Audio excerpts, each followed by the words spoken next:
Priyanka, welcome to the Easy Conversations podcast. Thank you for joining me today. I'm looking forward to our conversation. There's definitely a lot of similarities, and I've also had the opportunity to come on your show and talk. So I think we'll just kind of pick up where we left off, but more so Mhm. focusing on your story. But before we get started, please share with us a little bit more about yourself, who you are, what's brought Mhm. you here, and where you are in the current chapter of your life. Thanks, Furkan, for having me here. And same as you, I'm an engineer background. Yeah. And so I have worked in quality engineering in all the manufacturing companies like Fortune 500 companies like Volkswagen, John Deere, wearing hard hat, metatarsal shoes, getting hand greasy. Hmm. So my background comes from there. I came to US to do my master's from India Mm. back in 2008, and then for 15 to I think 16 years I was in corporate world. But Hmm. during that time, of course, like, it was amazing, beautiful, great experience, and I'm a, what do you call, learner and a lifetime learner, and it was great. But there I was burned out, I was feeling misalignment, things were Mm. not like just aligning, because as growing up I have been always trying to find that where do I belong, what makes my soul happy, and I always feeling like outlier. I could Mm. never really mix in with the crowd. Mm. I was always the social bird, but still, like, I was very aloof. I was in my own world. I saw things differently, Hmm. thing, but I Hmm. thought maybe that's not the right thing, right? Maybe Mm. there's some flaw in me thing. But during my engineering, I was like, okay, things, I need to do something different here. Mm. And there came a point I got fired from a role where I gave all my everything of mine, and I was like the best employee you could have. I will always make sure I'm always exceeding the meet, the performance level and all that stuff, right?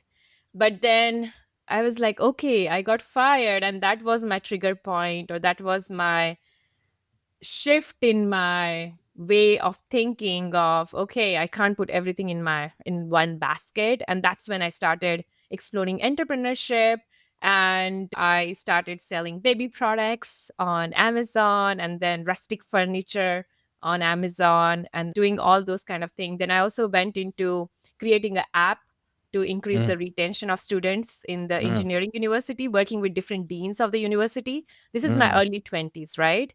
So I did all of that. And during that same time, I started going to Tony Robbins event. I became their Hmm. student. And I was such a good student. In 1 year, I joined their coaching, helping their student to start scaling their business or growing their expert business Mm. without even being a certified coach. Mm. So I did all of that. And during that same time, I think in 2019, I attended Tony Robbins' event, Hmm. Unleash the Power Within. And something happened with me. Some fire lit up. You're supposed to walk on the fire there. And that's Mm. lit up something in me. And in 28 days, I launched my podcast in 2020. And Mm. it became top 1%. Like, of course, that was not the intention, but that's what happened. Mm. And yeah. And then there came COVID. And then COVID was the place where I was asked to go to Toyota plant for some quality issue to resolve during the whole COVID season, where everyone was wearing masks. I had a 2-year-old daughter at home, Hmm. and I felt, okay, this is like life and death situation. I don't want to be in that space. And that was the same year I had written a vision that I'm going to leave my corporate job in September. Mm. So it happened. One day I woke up, I'm like, I can't stay in this same world. And I left the corporate world. And during that same time, someone had noticed that I'm really good at project management, one of my coaches. Mm. And I had got a certification of director of operations. So I left my job in 30 days. I got my first director of operation, like a fractional role for a small business. And she's still my client. She was my client back in 2020. Now the capacity is different Hmm. because now she works differently with me. But that time she was my first client. And from there, I worked with more than 1,200 businesses to help them scale and grow in Hmm. different ways.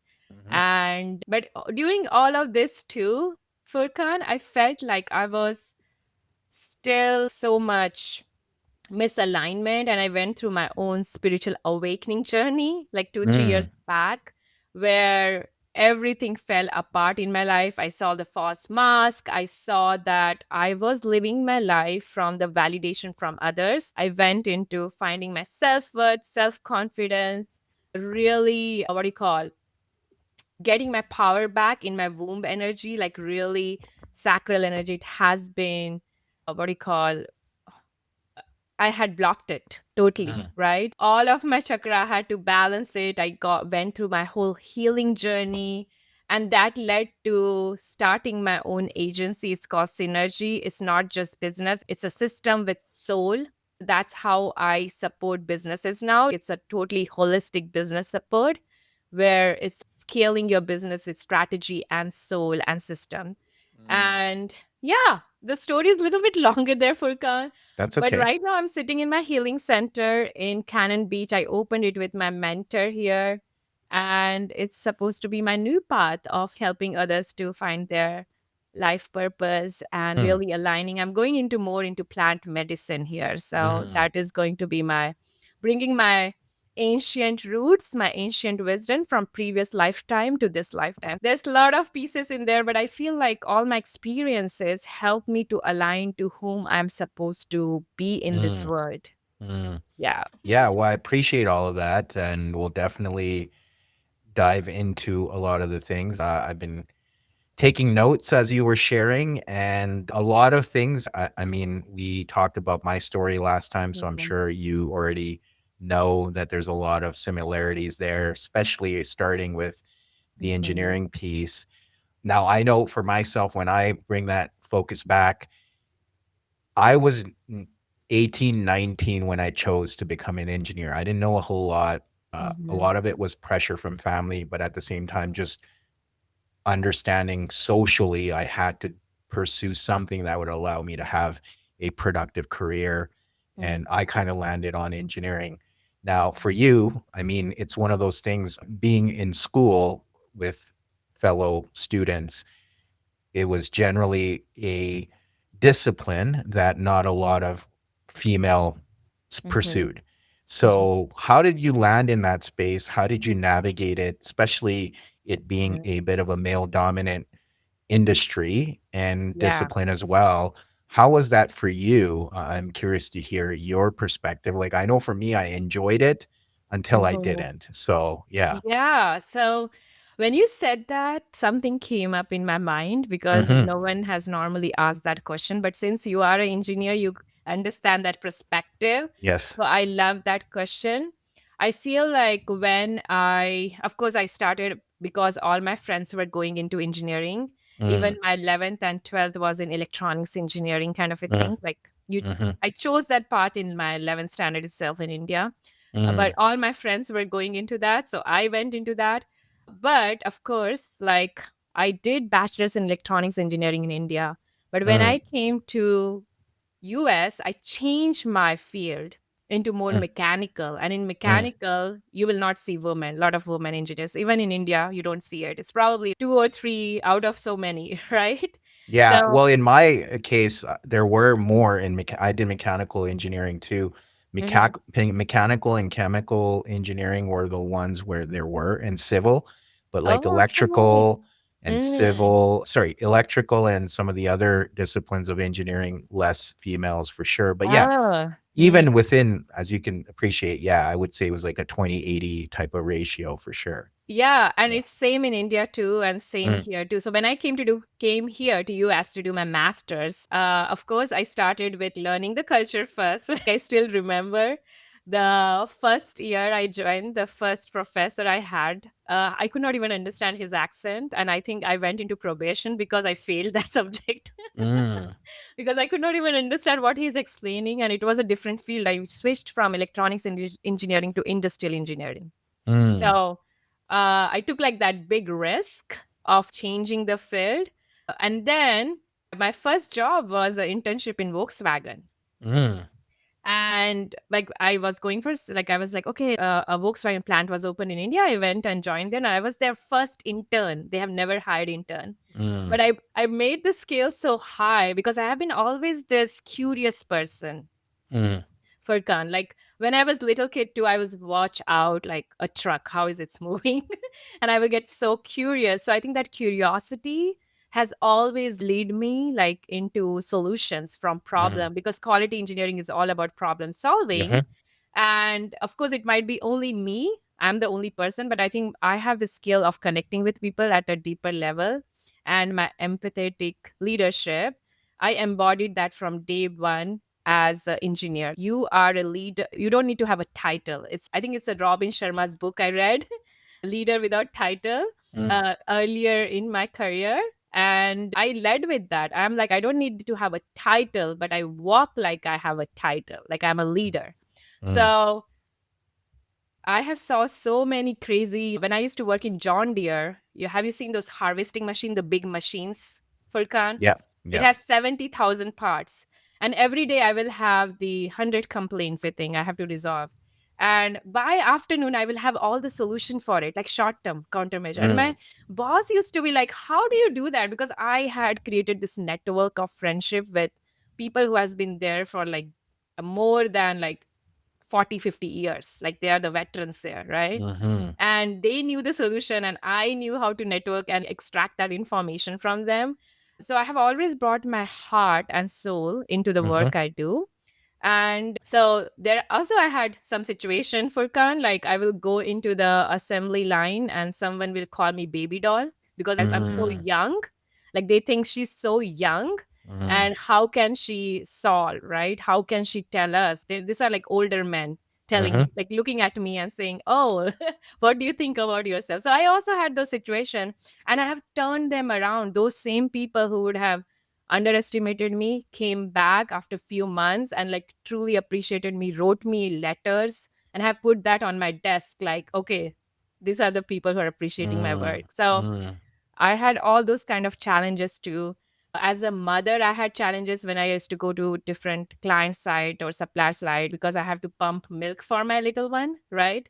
So I will make sure they create a place for me to get that milk together. So I have always stood up as a leader. Like I will mhm, never let anyone tell me like you, but of course business ethic has always been a hard time for me when I worked mm, in, because I used to directly work with clients, and if mm, there's a quality issue and if my bosses tells me no, we can't tell that, mm, for me honesty is so important, authenticity is so important. Maybe that was the reason also I could not stand in that culture for too long. Like I was mm, there until everything was good, but there were this business ethics where honesty and authenticity was not mm, aligning with my values. And mhm, yeah, those were the pieces that I think triggered me like this is not a place for me to stay. And also getting fired when I'm one of the best employee, I give everything mhm, of mine, mm, also like really changed my trajectory. But yeah, those were the pieces. And I want to add in here for Khan, like I was invited as a guest speaker at my university in Michigan mm, mhm. in 2023, like 2 3 years back, and it was Wow. on my vision board. It was my own vision board on that same year. Like I want to be invited. I also wrote how much I want to be paid, and of course my school paid me that. Of course I would have done it for free, right? Yeah. It's an honor to be invited. But when I spoke there, I spoke to 17-year younger self of mine because I was there Mm, 17 years back. And the women there in that crowd, the women engineers, they came and said, Priyanka, I want to be like you. And that was like that really melted my heart. mm, But the professors there, they were telling me like this, like all these women normally don't even speak. mm, They don't even have the voice to speak. Like they will just sit there in the classroom. But because of you, they got the courage to come and talk to us for the first time. And mhm, these are some women, they are immigrants, like coming from other countries. So I feel like now my story is more inspiring to them, how I have, like, my life has changed into what it is now because I have stood up when I was asked to become small. mhm. Yeah, and that's definitely gonna be a reoccurring theme in our conversation today for sure. But Help us understand, like you talked about being in those technical jobs around Mhm. men who have been around there for a while. And Mhm. here's this young engineer, female, to add on Mhm. top coming in. I know for me, that was intimidating at times. And there was definitely at times Mhm. pushback because I was also a young engineer going in, telling these people who kind of put themselves at risk day in, day out, Mm. and sometimes giving the perception that I'm telling them how to do their job. But what served me well was having a beginner's mindset and almost looking to them for advice and then together solving a problem. And that seems to be something I've hung on to even now over all these years. But I am curious, what were the things you did that were different that got them to the point of even writing you a letter of appreciation? If I think about it, there are a couple of things. I know our energy is contagious, Mm, right? If I bring if I'm smiling, if I smile now, Furkan, what will be your response? to smile back. Yeah. So our Yeah. energy is contagious. So it's very important to know if I walk into the room, am I leaving dead bodies around or I'm really lighting up the room, Mm, right? So I think that has been my always my the way I live my life. mhm, Even if I'm walking into the and that time my clients were Hyundai, like Korean, like I was working mhm, with Koreans, and they are, if you ask me, the top most hardworking, or like they will work 24 hours, is Korean. Like they are the mm, top, and then come Japanese, and then third comes like the Asian. Like, mm, but the Koreans, if a quality issue comes, they will work all overnight. They will not sleep. And that's how they mm, want you to work, right? mhm, So I was mhm, working with clients who were super challenging. So that's why my whole team, like we were the supplier, we all had to be on alert whenever something happened because we had such a demanding clients, right? mhm, But what I knew in me is if I make sure my communication is totally open, right? If I make sure it's on time, like I always like communication is one of the things I prioritize in all my relationships, and also my connection to the clients and the team, and mhm. also working hard. Like working hard comes naturally for us, Furkan. Yes. So working hard and showing that my work ethic, right? I think it all showed up. The communication I did, Mm, the way I brought my contributive energy, collaborating energy, brainstorming energy, like working together as a team, like bringing that thinking and bringing that collaboration, asking them for their inputs, right? Those have been couple of things that has been my way of working always. mhm.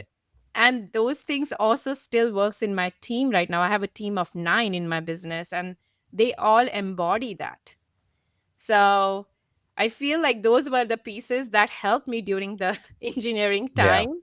Sure. Like just the work ethic, just the hard work, just the communication, and also my energy, my positive, contagious energy. Like, Mhm. no, because I was always around, like, quality engineering is always around. We are always solving problems. So we are always dealing with very frustrated clients. Mm, But how can you be the light in those mm, times, right? mhm, How can you make them feel safe, heard, and listened, mhm, mhm. right? Yes. So that's, and that because of that, like normally any male counterpart goes to the client's side, like they will be harsh with them. But when I go, they will be super soft with me because it's Mm, just the communication. I brought that softness. Like mm.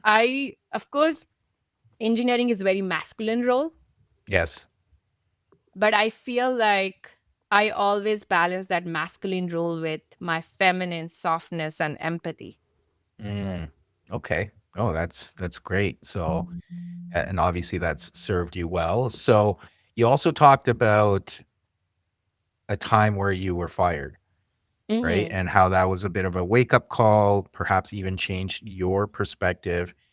And Hmm. in hindsight, it's probably easy to say because I've had other similar experiences where rejection and in the Mm. moment it can be heartbreaking and you may even resist it rather than accepting it. But in hindsight, I've been able to look back and I'm like, that was almost a gift from the universe that, hey, this path isn't for you. And the more you've been trying to go at it, it's going to be a harsher rejection. So you finally wake up. Mhm. And I wouldn't get it until it was like almost like slapping me in the face. And then it was like, oh, okay, maybe there is something here and I need to perhaps open myself up to more answers or more ways of Mhm. looking at it differently. What are your thoughts about that? Like being fired at that time and where it led you? I can answer that in both ways. One is me getting fired, another is I firing someone, Mm, right? Because I just fired someone in my team 2 weeks back and it was very hard decision for me. But coming from that place where I got rejected, I feel like your rejection is always a redirection, as you just mhm, said. Furkan, mhm, for you also, it was something like trying to find what is the lesson or where I need to go. So I always found the reject as redirection. Of course, when I left that role, I truly had to sit with it. Of course, there were a couple of days I was upset, I was sad because you never know the real reason why you got fired, right? And so, but then I had to stood up. I'm like, no one is coming to save me. I have to save myself. And this is me talking like how many years back? That is like 2012, 13, 2013 or something. Long mm. time back. Yeah. So I was still very young that time. Now I will be 40 this year. I'm just thinking about at that time, of course, I felt sad and it's okay. It's normal. We are human. We are not superheroes, just like Rise. So it's okay to feel that emotion and being transparent with you, what you feel. And that's what I Mhm, did. I felt every part of it. And then I'm like, okay, what is the redirection here? Maybe now I call it redirection. That time, probably I did not even knew the word redirection, yeah. right? Probably I was just like, okay, I can't sit in this unhappy stage for too long. I have to do something about it. And my clock was ticking because I was on that. If you understand F1, OPT, all this visa situation, I was in that situation. You have to get a job within a time frame or you're out of Mm, status kind of a thing. So there was all mm, this different pressure too. So yeah, so I remember of just like getting my life back. I picked up a book called Miracle Morning that time from mm, L. Dodd. And that book changed my life because it talks about the morning rituals. mm, And I started doing that every day. I started, like, it talks about reading a book, doing an exercise, doing some breathing and meditation, doing some journaling. So I started doing that daily, and then things started shifting for me. mm. So, and then from there, I feel like from there, I started connecting to people, networking, and then I found my role. And during that same time, I had to start my second master's degree because I had to live in US with my Yeah. status. So I put all my savings, whatever was that, again in my education. Yeah. That is what we do to survive and thrive, and that is okay because there are two types of debt. There's one which is good and which is bad, right? Yes. So I was like, okay, this is the redirection. So I started my college and I had such a good connection with my professor. They made it work in one day. I got admitted in one day. I spoke to them in same day I was in the school again. And I started, and the second day I got a internship with the company and who they hired me full time kind of a thing. So yeah, it was, I think, every experience of mine, and I have been fired many times for car, not only that time. I Yeah. was Yeah. fired like last December too Mm, from a place where I was coaching. So it's like I get fired so many times and I'm always say something called not yet, mm, right? mm. Not yet means there's something amazing coming up. So that has been my journey. But since I went through those rejections, and some people will call it failure, I don't call it as failure. But when I went through those rejection, it also made me aware of when I fire any of my team member, what they must be feeling, what they must be going through, right? Mm, What mhm, they must be feeling at those moments. So when I had to let go of one of my amazing team member, he's young 19-year-old kid. And normally everyone in my team is veteran. They're in their 40s. Like they have been in this industry for too long. They understand the soul essence. They are very spiritual. So his work was beautiful, amazing. So I had to make sure he understand that the firing did not happen because of his work. I told him, your work was spotless. It was so beautiful. But there Mhm. was some misalignment in values. Mm. And my team did not tell me for a year, Furkan. They were trying to make it work for a year. They did not tell me the misalignment with communication that was happening because Mhm. of him. The communication was, and for me, everything is teamwork. Communication has to be on the top. Yes. And what when I let him go, I had to make sure he feels because I'm a mama bear for my team.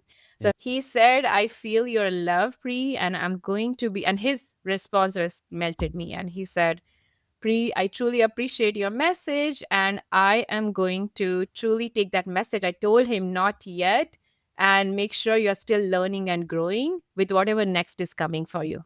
Right. Mhm. Mhm. So, yeah, I like he's still in my circle. I still tell him I'm here to teach you because I treated him as my young brother like the whole Mm. time. But I said Mm. there's certain things, and I would love for you to come back in future after you have all the maturity to come back, I think. Right. Okay. No, I appreciate the detail in there and makes a lot of sense. And Mm-hmm. I want to come back to that failure piece and the perspective around it for sure.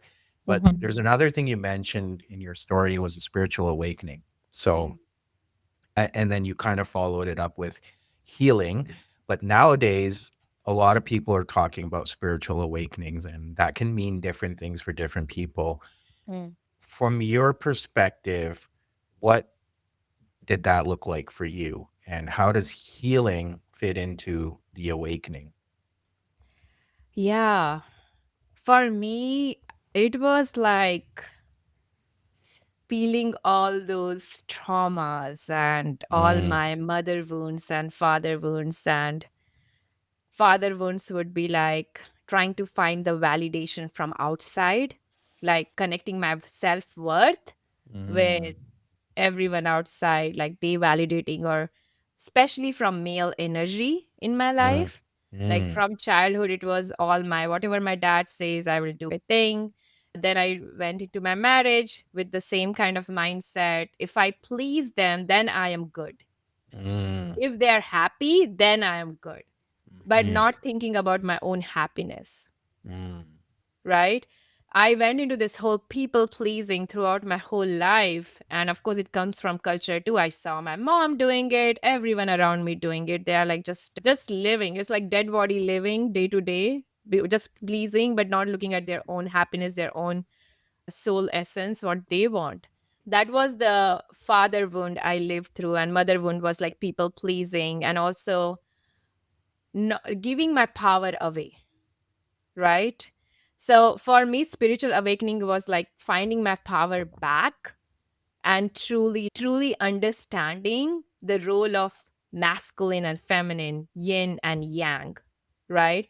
Truly understanding. Like, I would be like, I'm not sure I can go in this tangent or not here, Furkan. For me, like, I always felt my womb is impure mm, because I also come from very, like, abuse, like sexual mm, abuse in childhood. mm, I had blocked her. I was living in nightmares. I could not sleep since my childhood. And I was always blocked. I always felt she was impure. And you and I know that it's a sacred portal mhm. for manifestation, right? Yeah. For women individually, or when we come into union with someone else, it's a sacred portal for us to manifest our dreams together and to create empires in the world, which is going to bring positivity and bring the positive energy in the world as a collective, right? So Mhm, for me, like going from that understanding of like womb energy to be a lust or whatever it is, to truly understanding the essence, the sacred essence of that. And then also my self-worth, like which is my solar plexus, like getting my confidence back and finding that confidence from within, finding that self worth from within and not from outside validation. Now, because of all of that, now I have boundaries. yes. And Yeah. we spoke about this when you came on my podcast. So everyone should listen to that too, Furkan, Mhm, about the boundaries. But since I went through that, I have such a strong boundaries now. Like I could start seeing everyone's fake mask they wear, Like they say something, but there's something I can totally see it now. I can read people like crazy now. Mhm, It's like mhm, psychic abilities, some intuition abilities that has come up. But now I'm also very, now I'm not in that people pleasing energy. So I'm able to cut off people, cut off energy, cut off environment where my peace is not honored and where I don't feel fully aligned. And also for me, that journey, Furkan, like before, like of course I will go to temple, I will go to church, I will go to mosque, like all these different places to worship, right? mhm, But mhm, now it's more of, now I truly feel connected to God, because I truly feel connected to my guardian angels, ancestors, spiritual guides, divine goddesses. mhm, I pray daily. I feel like if I have a problem, I just talk to them and they find me a solution in different mhm, ways. mhm, Like it's I like from outside people might think I'm lonely right now. I'm alone. But I know no, I have a whole people around, like a whole like spirit, energy, guardian angels. They're like walking hand in hand with me. Even before mhm, stepping into this meeting, I called all of them in. Like, what is the message you want me to say in mhm, this? Like I mhm. don't come to before when I used to do podcasts, like anyone coming on my podcast, like we were talking about situation pedestal, we Yeah. put people on pedestal.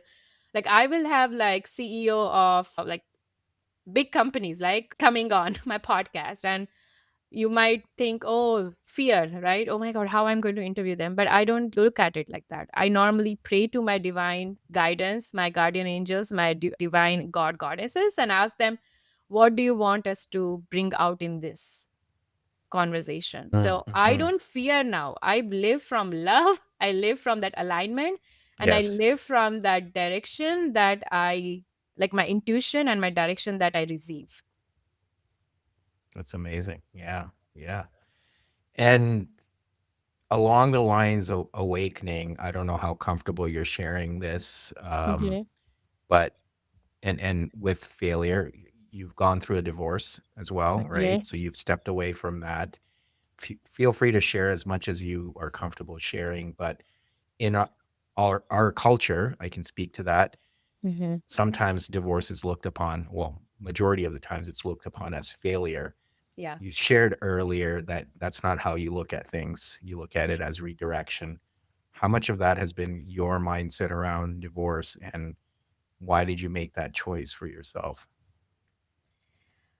Yeah, divorce was part of that journey. When Mm, I started doing that spiritual awakening, truly understanding what I was going through, right? When you start going through it, you don't even know you're going through it. Someone has to tell going through it. And that was right. my mentor. But when I started going through that and truly understanding how I feel so disconnected and why I feel so disconnected, I could name it, why I feel so disconnected. And I could also see the patterns that is repeating. And I could also see how much I was giving, but at the end, I was feeling exhausted. I was giving from empty, right? So there Mhm, was all this moment of realization when I started going through my spiritual awakening with my own self worth, self confidence, when I started putting boundaries, that it was not received positively. I was called selfish. I was called, when I told my dad about this decision, he said, no one will come to your funeral. You are like a curse mhm. to our religion. Those are strong words for Khan, right? Yeah. Like very strong words. Like when Mhm, I at that moment when I told my dad, I was expecting he will support me. But he has been like this my whole life, right? So I could see that pattern. Like because of this understanding of what I was going through, I could totally see the pattern of how I was raised with masculine around me, the wounded masculine who can't share their emotion, who can't express it. So they will use anger, or they will use, like, we had so many holes in our home with my divorce because he could not control anger. Like his anger, it was like never physical on me, my husband, but he was like, he will break the walls, like holes in the walls or holes in the doors. And my little one, she's 8 year old. For so long I stayed in that marriage. And this is not only after spiritual awakening happened, that happened. I had been feeling disconnected since we started dating, before our marriage too. I never felt like this union should happen. But of course, there's something, I don't know, he had a power with his language. Mm. that he could always bring me back into it. No, this is great. This is good for us. But then there was no consistency. Like it was like when you need something, you will come to you. But there was like love should feel consistent. Loving someone should feel consistent. Giving someone should feel consistent. But I always felt like I was the one who was giving, waving, but never getting the what do you call reciprocal of it. And I am a empath and I'm a giver by heart. I am like that with everyone. I Mhm. love to give. So it's not only through divorce. I think it's at work also. I had to put boundaries. But hopefully I Yes. explained you there, Furkan. Yeah, divorce actually happened because I saw that things were inconsistent. I was emotionally draining. There was no intimacy physically, spiritually, mentally, emotionally. There was such a disconnection. And it's Mhm. not that we had not tried. We had tried relationship coaching and previously, like all this year. You can't, and also I realized you can't change people. They have to change by themselves, right? And Yes. when that discussion started happening, when I felt disconnected, when my spiritual awakening started, he even told me I don't have any purpose in life. And for me, as someone who has such big dreams, right? I was trying to hold on to it as long as possible. So I hold on to it for 17 years, Mm. right? But I could not do it anymore, especially after Mm. spiritual awakening. I'm like, I cannot do it anymore because I have such a big purpose in this life. And Mhm. I need someone who can hold me strong. I can't have a wounded masculine walking with me and pulling me down at every step. And I could not Yes. understand Furkan. I launched so many businesses, even with my ex. I launched a couple of businesses and they will never flourish after some time because his motivation was money and my Mm. motivation was always giving. Mm. Mhm. So I could also see that misalignment. Yes. Yeah. So there was all these different pieces. Of course, divorce is never easy. It's very hard for Mhm. both side. There are many different stories said. But I think during that whole process of divorce too, I had to stay in my power, which I will normally lose in front of them Yeah. because I'm a giver and I will like just okay, take what you want to take, right? But somehow the spiritual awakening strengthened me from inside, like this Shakti power. I was like, no, this is the end thing. And Mhm. I'm at peace now. I was never at peace. I was always in chaos in that relationship. I always felt like there was drama, there was chaos, I was always unhappy. If you see my picture, like before that, before my divorce or separation happened, you will see I was 45 pounds more. Mm. And as soon as I left that relationship, I started taking care of myself, eating Yes. healthy, working out, and truly loving myself. Like it's different kind of glow up that comes up. But Mhm. like when people ask me how you have changed, I'm like, no, it's not changed because I'm so peaceful from within. It just shows up. Right. Yeah. Yeah, there is a concept that people will say, when we're not expressing ourselves or we're pushing things down, we tend to push our feelings down with food as well, right? And Mm, you see that with a lot of people. But the other thing I'm hearing is you acknowledged, in your words at least, the father wound or the wounded masculine, and perhaps that was what was familiar in the marriage. And then when it started to yeah, unravel itself, it's one of those things you can't unsee it once you've seen it, right? So it sounds yeah. like there's a lot of that. So And also, I think one thing I forgot to yes, say here, which is yes, very important for me, yes. because there was this hatred that has created from in within me for men, Mm. right? Because of the abuse I went through as a child, right? So there was this hatred in me, and which has, I had not really worked on that trauma, right? So for me, spiritual awakening was also working on that, working on my womb energy, really seeing the sacred part of it, and truly start loving the true, strong masculine Mm. and truly understanding the role masculine plays in feminine or a man plays in a woman. So for me, also, that shift happened during this last 3 years. I truly love a strong masculine. And you will see, like, when I interviewed you, Furkan, I was so happy to talk to you because you brought those pieces of you.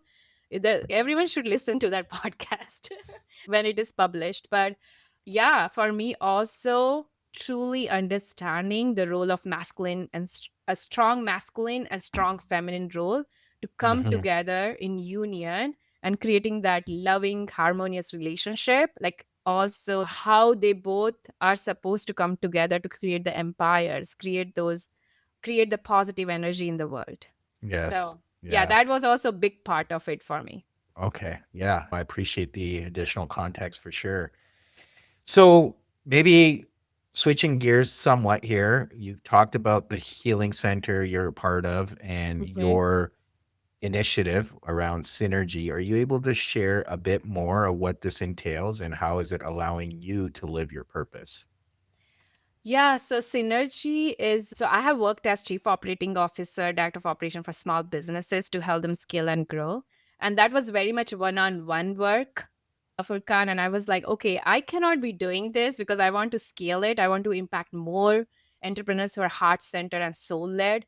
So that's when Synergy came in. It was on my vision board in 2021, and I launched it in 2024, and I did not have to do anything. Effortlessly my whole team together came in, like I did not even had to chase. I attracted all the people, and every Yes. team member in my team is spiritually aligned. And what Synergy is, it's we help with everything in marketing operations. Like it's like an agency to help to bring your gift into the world, and we partner with you to be that back end support. So we help you with everything from marketing, everything from operations, admin, creating your website and tech and everything. So the most important shift in Synergy, that the way it is put together, it's like strategy with soul, because we truly feel that we can only expand our gifts if we are truly living in purpose and living in Hmm. alignment. So that's what this partnership looks like with entrepreneurs. We help you to help and scale your scale your business in more Hmm. alignment to your purpose. With Crystal Cove Boutique, which is a healing center in Cannon Beach in Oregon, the main purpose of opening this place was to create a space where souls could come in and they find a place to like where they could find like-minded people around them. But in here we help others to find their life purpose, connect to their soul blueprint, soul mission, like connect with their ancestors, connect with their guardian angels, and really tuning into your life purpose like that. So Yeah. yeah, Yeah. so that's So, like they both integrate in a way, yes. but it's a beautiful symphony that is happening here. Hmm. Yeah. No, that sounds very cool. Well, thank you so much, Priyanka, for this conversation. I think we can keep talking and learn more, but maybe that means more conversations in the future. But for listeners that want to learn more about the work you're doing, including your podcast, which, Mhm, as we've already touched on, I've had the honor and privilege to be on. How can mhm, people find all of these things and find you, especially mhm. if there's some interest in working with you? What are some ways people can do that? Yeah, so of course, I have some gifts for you. If Okay. you are a entrepreneur or someone who is just starting out, want to create something of your own, I have a quiz. It's just a 3 minutes quiz. It actually helps you to figure out where you are and what is the next step for you, right? Okay. What you need to have in place to bring your gifts out in the world and expand it and create Yes. more impact. And another gift I have for you, it's a automate and delegate playbook. And you can find it at getyoursop.com. You can just type in and get that. And what it does for you, you can use it for life or your business. You sit with that workbook. It's a workbook, and I actually sell it on Etsy, but I give it for free when I go on podcast. What you do is it helps you to find what are the things that drains you, right? Mm, That you can delegate, right? mm, Because my team normally will work on those delegation piece. But now if it is at home, maybe you don't want to do cleaning, you can delegate it to a maid, right? So thinking yes. like that. So you Mhm, it will help you to audit your life to see what are the things you can delegate, what are the repeat things you can automate, like automating some of your sales process, right? Or mhm. automating your credit card payment, right? if we have to think our Yes. time. And the last piece is, what are the pieces you can delete it, right? And what are this Mhm. piece that you have to work on, which aligns with your zone of genius, right? So Mhm. expand you. So that's the two thing. Now, I can help you once you get those quiz done, it will actually tell you the support you can get from us. So that will be your easiest way to know how I can support you. We have different packages for different stages you are in your business. Yes. Where you can find me on LinkedIn, you can find me on Facebook, Priyanka Khandalkar. And Furkan, you will be putting all of that in show notes, Of right? course. Yes, yes, absolutely. So yeah, click on the link on the show notes. Awesome. Well, thank you again for this conversation. Really appreciate your time and your vulnerability today. Thanks, Furkan. Thanks everyone. Have a good day.